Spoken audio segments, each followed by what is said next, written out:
Pada tanggal 9 Mei, Presiden Rusia Vladimir Putin berdiri di Lapangan Merah untuk memimpin parade Hari Kemenangan Rusia, ritual paling penting dalam kalender geopolitik Rusia. Upacara itu bertujuan mengingatkan dunia, khususnya rakyat Rusia, bahwa bangsa yang membantu mengalahkan Nazi Jerman telah mendapat tempat di jajaran teratas sejarah. Biasanya, tank-tank akan melintas dan rudal balistik antar benua akan dipamerkan dengan bangga di alun-alun, sementara jet tempur melintas di langit. Pesannya selalu, kami selalu menang dan akan selalu menjadi pemenang. Kecuali tahun ini. Dalam versi tahun ini, tidak ada tank, tidak ada sistem rudal canggih atau perlengkapan militer berat apapun yang dipamerkan. Untuk pertama kalinya dalam 20 tahun terakhir parade Hari Kemenangan, iring-iringan kendaraan lapis baja tetap di markas. Mereka hanya muncul lewat video karena Kremlin khawatir drone Ukraina menghancurkan mereka di siaran langsung. Renungkan itu sejenak. Negara yang selama puluhan tahun menjaga persenjataan nuklir terbesar di dunia dalam siaga tinggi, kini tidak berani mengerahkan tank-tanknya di ibu kotanya sendiri, hanya karena negara yang dulu dengan percaya diri mereka klaim akan ditaklukkan dalam hitungan hari, kini bisa menyerang Moskow. 4 tahun lalu, awak tank Putin menuju Kiev dengan seragam parade di tas, berharap menggelar parade kemenangan di ibu kota Ukraina dalam seminggu. Hari ini justru Putin yang gagal mengadakan parade. Tank-tank yang tak tampil di Lapangan Merah hanyalah gejala dari masalah yang lebih dalam. Saat ini, di balik fasad televisi negara dan kesempatan berfoto yang diatur dengan hati-hati, ada sesuatu yang sedang retak di dalam sistem Rusia dan Kremlin itu sendiri. Kaum elit merasa kecewa, masyarakat marah, dan perekonomian mulai retak. Dan Vladimir Putin, pria yang ambisinya yang buta memulai semua ini, semakin terisolasi, semakin sering dibohongi, dan semakin tidak mampu menghentikan apa yang telah ia mulai. Apa yang sedang kita saksikan, menurut beberapa pengamat Rusia paling kredibel di dunia, adalah awal dari bencana geopolitik yang diciptakan sendiri oleh Putin. Sejarah menunjukkan bahwa bagi pemimpin Rusia, bencana seperti ini jarang berakhir tanpa gejolak. Untuk memahami situasi Rusia saat ini, mari kita pelajari bagaimana kekuasaan bekerja di sana. Menurut Robert Service, seorang sejarawan Inggris yang banyak menulis tentang Uni Soviet, legitimasi politik Rusia sebenarnya tidak dibangun di atas pemilu atau norma-norma konstitusional. Legitimasi itu didasarkan pada kejayaan militer. Orang Rusia diajarkan menjunjung tinggi sejarah peperangan mereka di atas segalanya. Perang dan Damai karya Tolstoy adalah risalah kemenangan Rusia atas Napoleon. Penaklukan Berlin oleh tentara Soviet pada tahun 1945 adalah fondasi identitas nasionalnya, hal yang selalu dirujuk negara itu ketika perlu mengingatkan diri sendiri akan jati dirinya. Setiap pemimpin Rusia yang menang perang dianggap sah, yang kalah tidak.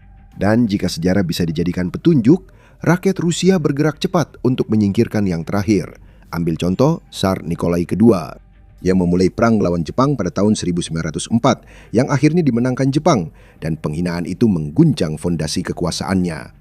Lalu datanglah Perang Dunia Pertama. Militer Rusia pada tahun 1917 sebenarnya tampil cukup baik di front timur. Namun masyarakat hanya melihat Tsar yang mengangkat diri sebagai panglima tertinggi dan memimpin bertahun-tahun pembantaian dan penderitaan. Pada Februari 1917, para politisi dan rakyat berbalik menentangnya di ibu kota dan 3 abad kekuasaan dinasti Romanov berakhir ketika Nikolai diam-diam menandatangani dokumen pengunduran diri. Setahun kemudian, ia langsung dieksekusi. Putin sangat memahami budaya Rusia dan tata cara pemerintahan. Pada awal masa kekuasaannya, Putin membangun legitimasi lewat Perang Chechnya Kedua. Perang tersebut dimulai pada tahun 1999 saat Putin masih menjabat sebagai Perdana Menteri dan bisa dibilang melambungkan karirnya dengan kemenangan Rusia yang diumumkan pada tahun 2000. Kemudian terjadi Perang tahun 2008 di Georgia, Blitzkrieg yang hanya 5 hari. Di Ukraina, Crimea pada 2014 jadi kemenangan mudah dengan tentara tanpa tanda menyerbu pusat pemerintahan setempat, mempercepat referendum, dan menduduki wilayah itu sebelum Barat merespons. Putin terlihat sebagai pemimpin tegas yang bertindak saat pendahulunya ragu dan Barat mundur. Operasi militer khusus di Ukraina seharusnya mengikuti formula yang sama seperti aneksasi Crimea tahun 2014. Rusia akan memamerkan kekuatannya, menembus pertahanan Ukraina, dan menggulingkan pemerintahan di Kiev. Kru tank membawa seragam resmi untuk parade kemenangan yang dianggap pasti di Kiev. Sudah tahun kelima perang, dan tak ada orang Rusia yang berpikiran jernih, baik di Kremlin maupun di luar, yang mengira perang ini akan berjalan mulus. Menurut data NATO dari awal tahun ini, Rusia mengalami antara 20.000 hingga 25.000 korban setiap bulannya. Data Ukraina menunjukkan Rusia kehilangan minimal 1.000 tentara per hari atau sekitar 30.000 per bulan. Secara total, diperkirakan Rusia telah mengalami lebih dari 1,2 juta korban dengan setidaknya 300.000 kematian. Kekurangan personel akibat perang sangat parah. Hingga pada November 2025, Putin menandatangani undang-undang yang mengizinkan Kementerian Pertahanan Rusia melakukan wajib militer sepanjang tahun, bukan hanya saat perekrutan musiman. Kita sebenarnya sudah pernah mengalami hal ini. Putin sudah tahu risikonya saat mencoba mobilisasi parsial pada musim gugur 2022. Ratusan ribu pria Rusia kabur dari negaranya untuk menghindari wajib militer. Bahkan sekedar bayangan tentang eksodus massal sebesar itu sudah memalukan bagi pemerintah yang ingin menunjukkan citra persatuan nasional dan patriotisme. Pemerintah mulai menindak keras perbedaan pendapat dan opini yang tidak menggambarkan Rusia sebagai pemenang mutlak, dan undang-undang wajib militer baru yang berlaku sepanjang tahun akan memperburuk situasi. Gelombang mobilisasi sebelumnya banyak merekrut dari daerah miskin, komunitas pedesaan, dan wilayah minoritas etnis jauh dari ibu kota. Di tempat-tempat ini, gaji militer dianggap sebagai penyelamat sejati, mengingat beberapa data menunjukkan bahwa gaji tahunan ditambah bonus pendaftaran bisa mencapai hingga 4 kali lipat rata-rata nasional. Ini perhitungan suram Kremlin dan sementara berhasil karena perang tetap jauh dari meja makan keluarga di Moskow. Namun, sumber rekrutan itu mulai menipis dan sekarang wajib militer bisa menjangkau bagian masyarakat Rusia yang sampai saat ini sebagian besar terlindungi darinya. Pria muda kelas urban di Moskow dan Sankt Petersburg yang tak ingin ikut perang ini. Ini akan mengguncang kontrak sosial rapuh yang dijaga Putin selama 4 tahun terakhir. Jika kamu bayar pajak dan ikut propaganda, perang tak akan datang padamu. Pajak telah meningkat, propaganda mulai melambat, dan Ukraina perlahan berhasil menembus lebih dalam ke wilayah Rusia. Ada sisi lain dari gambaran militer yang mungkin lebih mengkhawatirkan dari jumlah korban, yaitu terkait cara Putin mengambil keputusan. Sumber yang dekat dengan pimpinan Rusia mengonfirmasi bahwa Putin telah memberitahu lingkaran dalamnya bahwa ia yakin dapat merebut seluruh Donbas pada akhir 2026. Dan seperti halnya saat awal perang, tampaknya Putin benar-benar meyakini klaimnya itu. Pejabat intelijen Ukraina punya alasan berbeda atas keyakinannya. Mereka yakin para jenderalnya berbohong padanya dengan laporan palsu yang terus diteruskan ke atas rantai komando dan mengklaim kemenangan sudah dekat. Ini bukan fenomena baru dalam budaya militer Rusia. Ini hanya kelanjutan dari yang sudah terjadi. Pada 2024, para komandan dicopot karena hal serupa. Tapi mungkin mereka bukan satu-satunya dan dijadikan kambing hitam oleh pemalsu sebenarnya.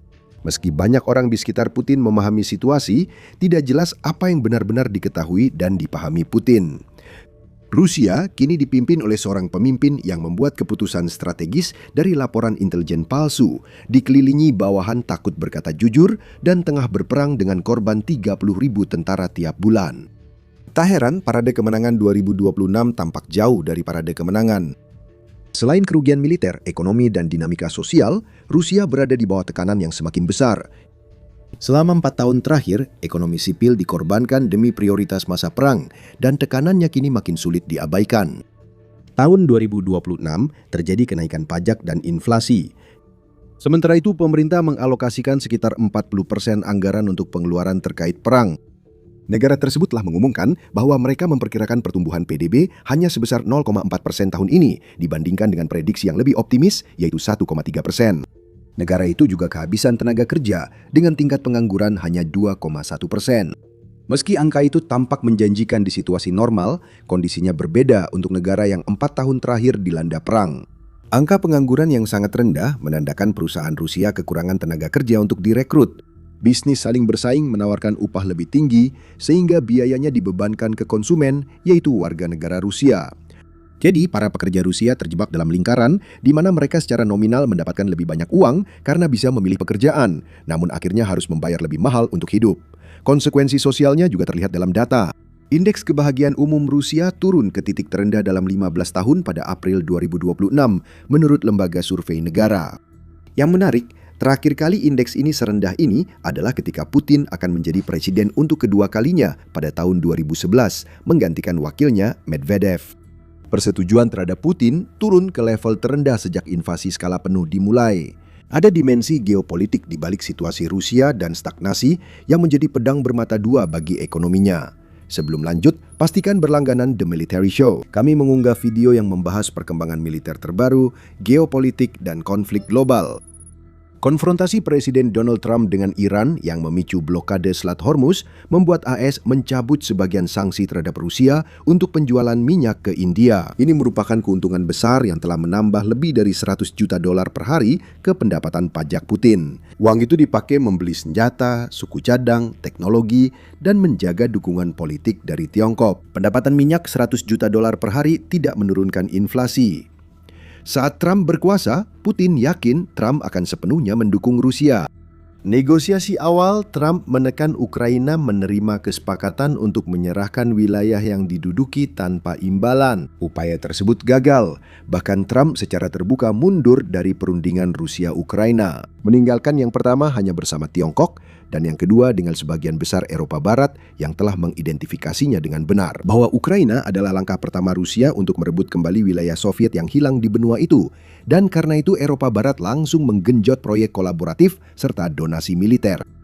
Jadi pengaruh apapun yang menurut Putin ia miliki terhadap Trump sekarang sudah hilang, sementara Ukraina telah secara drastis mengurangi ketergantungannya pada bantuan dari Amerika sendiri. Jika tekanan ekonomi gagal meruntuhkan Rusia, pengetatan kontrol informasi mungkin berhasil. Pada akhir musim panas 2025, Kremlin mulai mempromosikan Max, sebuah alternatif buatan Rusia untuk Telegram, yang sebenarnya sudah dianggap sebagai jejaring sosial yang didominasi oleh penutur bahasa Rusia. Jaringan baru ini tampaknya tidak menghambat penyidik Dinas Keamanan Federal, jadi FSB bisa melihat apa yang kamu tulis. Beralih ke Max, pada dasarnya sama saja dengan meminta warga sipil dan militer untuk membiarkan diri mereka diawasi. Reaksi keras muncul. Blogger strategis menilai ini bisa membuat komando garis depan runtuh karena aplikasi itu kurang fitur keamanan dasar. Hanya beberapa bulan setelah promosi tersebut, pemerintah berbalik arah dengan alasan yang disebut-sebut sebagai kurangnya keamanan sebagai alasan utama. Seorang orang dalam Kremlin mengatakan percakapan di pesta makan malam di Kremlin hanya membahas satu topik, yaitu internet. Mereka menyarankan bahwa dengan arah yang diambil Rusia saat ini, negara itu akan mulai terlihat lebih seperti Korea Utara. Hal ini patut dicatat karena selama 1 dekade terakhir, Rusia berusaha meniru sistem kontrol internet Tiongkok. Jurnalis Ksenia Sobchak, putri Anatoly Sobchak, mantan wali kota Sankt Petersburg dan mentor politik awal Putin, mengatakan kepada The Guardian bahwa ia yakin hanya soal waktu sebelum otoritas Rusia memblokir semua media sosial barat sepenuhnya. Namun berbeda dengan Tiongkok di mana internet diawasi tetapi setidaknya berfungsi secara konsisten, Rusia tidak dapat memantau warganya dengan baik, juga tidak dapat menyediakan koneksi yang stabil. Contohnya, para pelaku usaha mengeluh karena mereka terus-menerus kehilangan akses broadband, yang kemudian dijawab pemerintah bahwa mereka sedang berusaha mematikan akses internet untuk target-target vital demi meningkatkan keamanan, yaitu agar mereka tidak mudah dilacak oleh drone. Terlepas dari keberhasilannya, ini tampaknya arah yang diinginkan di urusan domestik Rusia, di mana ruang informasi makin tertutup dan tiap penutupan memicu gelombang kemarahan baru. Publik mungkin mengakali pembatasan itu atau mempercayai propaganda pemerintah, sehingga sistem media dan pendidikan makin militan seperti rezim Soviet. Kita semua tahu bagaimana nasib Soviet. Situasi saat ini paling jelas terlihat dari lingkaran dalam Putin, di mana nasib mulai berbalik. The Guardian mengutip wawancara dengan beberapa orang di lingkaran kepemimpinan Rusia dan pejabat terkemuka, menggambarkan Putin sebagai pemimpin terisolasi yang dikelilingi elit yang makin kecewa. Tentu saja mereka tidak secara terbuka merencanakan pergantian pemerintahan, karena tidak ada satupun dari mereka yang akan selamat jika melakukan tindakan seperti itu.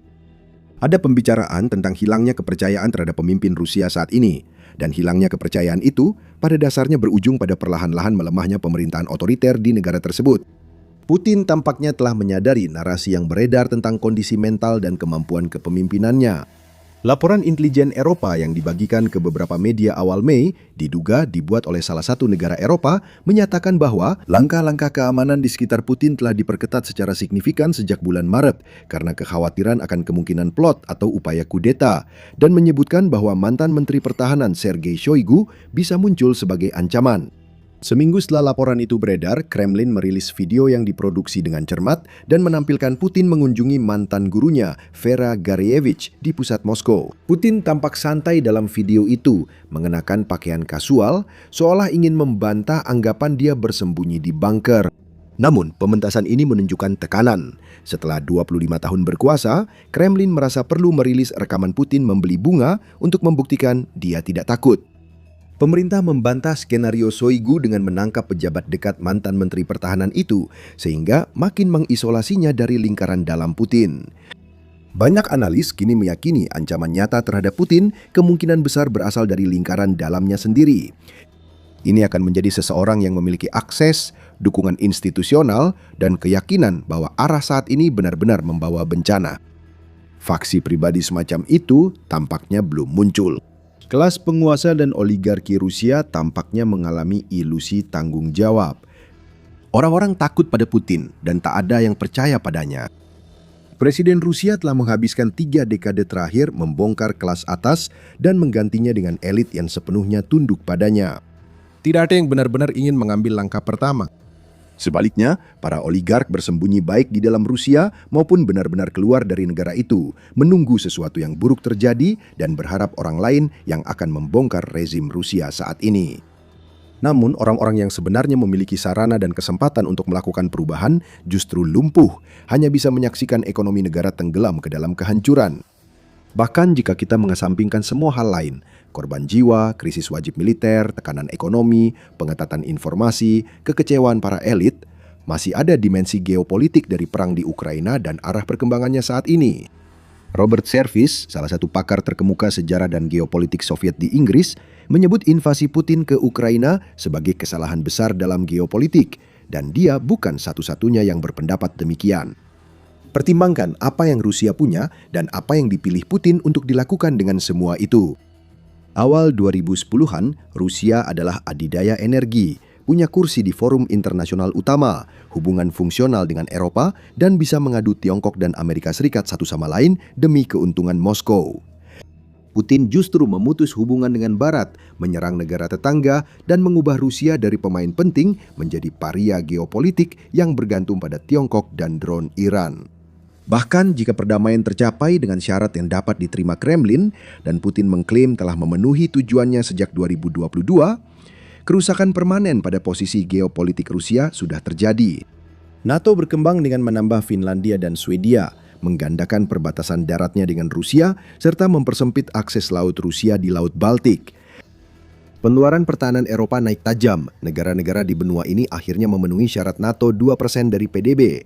Dan negara dengan ekonomi terbesar di sana berjanji menaikkan target itu hingga 3,5% lewat kolaborasi dan pembangunan infrastruktur. 4 tahun setelah serangan drone, rudal, dan tank, Ukraina menjadi kekuatan militer tangguh dengan hubungan kuat ke intelijen dan industri pertahanan Barat. Reputasi Rusia sebagai kekuatan militer yang ditakuti menurun drastis hingga hampir tak ada lagi pembeli peralatan militernya, kalaupun mereka masih punya peralatan yang bisa dijual. Ingat, sudah berkali-kali disebut bahwa Putin melihat Ukraina hanya sebagai awal. Saat perang dimulai, analis mengira dia akan merebut Ukraina yang sedang runtuh, lalu beralih ke konflik penuh dengan NATO pada 2025. Garis waktu itu kemudian bergeser ke 2027, lalu hanya menjadi makin kabur. Hanya disebut akan terjadi dalam 2 tahun setelah perang. Saat ini belum jelas apakah Rusia bisa menyerang negara lain. Walau begitu, agresivitas Putin tampaknya tetap tinggi. Selama 25 tahun dia membangun citra sebagai pria yang memulihkan martabat Rusia, berani mengkritik kemunafikan Barat, dan kini di usia 73 tahun mulai tampak lebih tua. Citra itu mulai retak. Penguasa yang dulu membawa stabilitas setelah era 1990-an kini telah membuang warisan itu. Jadi, kemana arahnya? Jawaban jujurnya, tidak ada yang tahu. Bahkan orang terdekat kepemimpinan Rusia. Musim semi 2026 menunjukkan perang di Ukraina kemungkinan masih berlanjut, setidaknya hingga akhir tahun itu.